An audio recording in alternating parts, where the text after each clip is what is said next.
ជំរាបសួរលោកគ្រូខ្ញុំមកឈ្មោះរតនៈខ្ញុំមកក្រុមអាយុ30ថ្ងៃនេះណាខ្ញុំមកពីប្រាណអំពី comment basic ខ្លះរបស់ Linux ដែលជាដំបូងយើងត្រូវការរកនៅ PWD គឺយើងឈរលើរតនៈបន្តមកយើងអត់ឡើងស្វាមើលវាមាននេះខ្លះមាន4អញ្ចឹងយើងត្រូវការចូលទៅកាន់desktop អញ្ចឹងយើងមើលក្នុងនោះមកគឺ desktop មានអីទេយើងចេញពី desktop វិញយើងត្រូវការ run នៅ command cd ដល់ចុចអញ្ចឹងវាចេញពីdesktop ហ្នឹងហើយអញ្ចឹងខ្ញុំត្រូវការខ្ញុំចង់បង្កើត folder នៅក្នុង desktop អញ្ចឹងខ្ញុំត្រូវការចូលទៅកាន់ desktop ហ្នឹងវិញទៅកាន់ cd desktop ប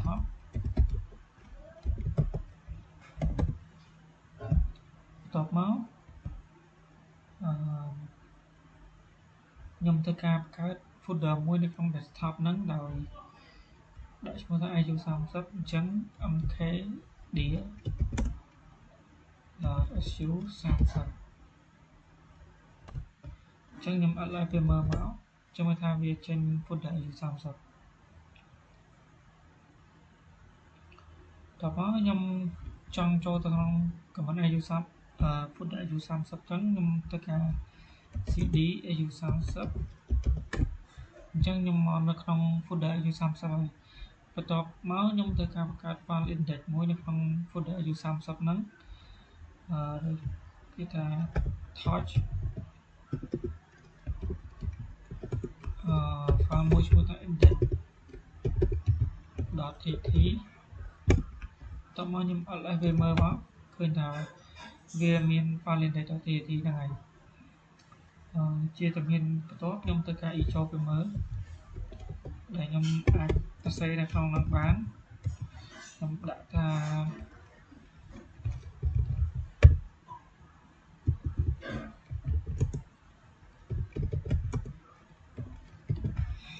តោះមកខ្ញុំត្រូវការ enter អញ្ចឹងtext ដែលនៅក្នុង text ដែលខ្ញុំបានវាយហ្នឹងគឺវាចូលទៅក្នុងហ្នឹងហើយបន្ទាប់មកខ្ញុំត្រូវការ alt វាមើលវាចូលទៅក្នុង file index.tt ហ្នឹងហើយជាជំហានបន្ទាប់ខ្ញុំធ្វើការ echo វាម្ដងទៀតដែលខ្ញុំវាយពាក្យដដែលហ្នឹងមក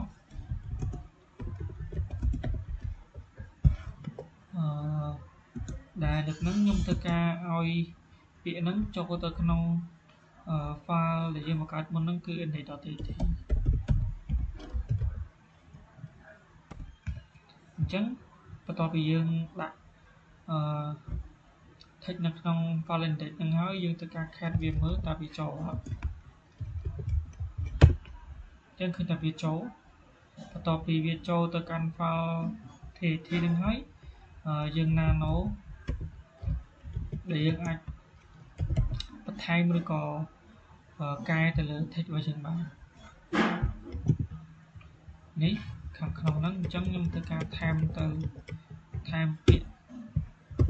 ផ្សេងទៀតមក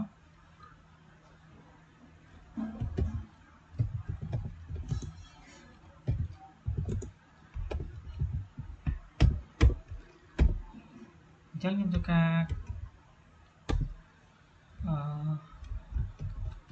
Ctrl X មកអញ្ចឹងខ្ញុំត្រូវការ yes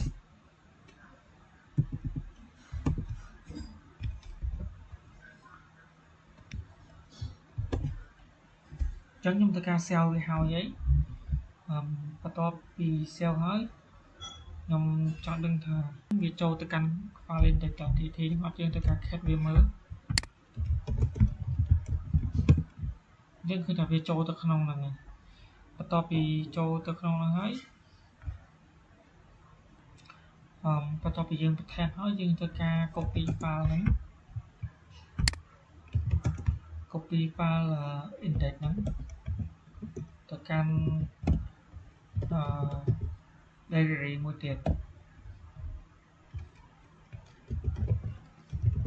អញ្ចឹងខ្ញុំត្រូវការ copy វាទៅ directory music អញ្ចឹងខ្ញុំត្រូវការ cd វាមកខ្ញុំអត់ដែរអញ្ចឹងខ្ញុំចូលទៅកាន់ cd music ខ្ញុំធ្វើការអត់ឲ្យវាមើលមកឃើញថា file ហ្នឹងគឺបាន copy ពី folder AU30 នៅក្នុង desktop មកកាន់ directory របស់ music វិញបន្ទាប់ពីហ្នឹងយើងចង់ដឹងថាតើ text ហ្នឹងត្រូវអត់ចឹងយើង cap វាមួយមក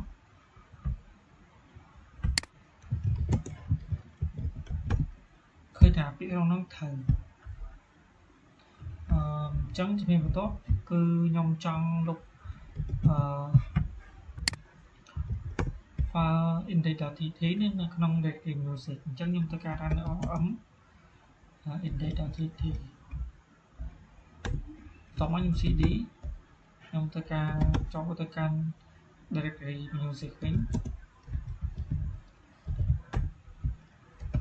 ចឹងខ្ញុំ ls វាមើលគឺវាត្រូវបានលុបបាត់ហើយអញ្ចឹងបន្ទាប់មកខ្ញុំត្រូវការ run command hr film choice user ឋានៈជំនាញបន្ទាប់គឺយើងត្រូវការ run នៅ uname ចំណុចហ្នឹងមួយទៀតគឺយើងត្រូវការ hostname Ubuntu អញ្ចឹងទី update អញ្ចឹងដាក់ password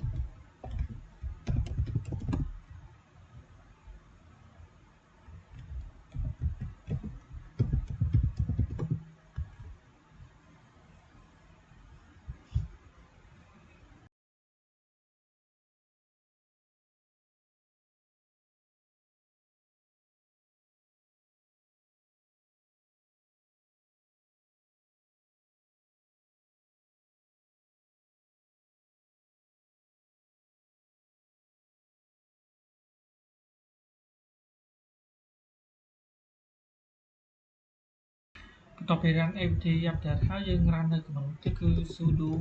apt